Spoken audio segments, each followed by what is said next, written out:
గ్రామ పంచాయతీ కార్మికులకు కనీస వేతనాలు అమలు చేయాలని, మల్టీపర్పస్ వరూర్ విధానాన్ని రద్దు చేయాలని డిమాండ్ చేశారు.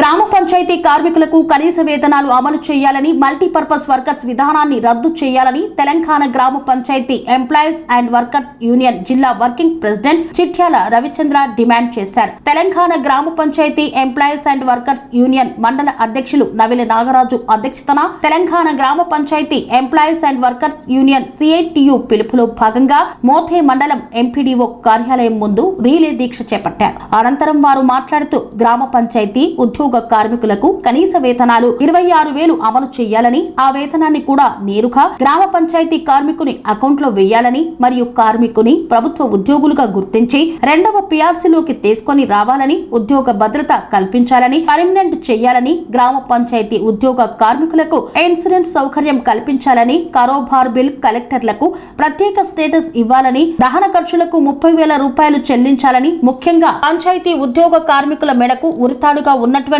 మల్టీపర్పస్ వర్కర్ విధానాన్ని పూర్తిగా రద్దు చేయాలని రాష్ట్ర ప్రభుత్వాన్ని డిమాండ్ చేశారు.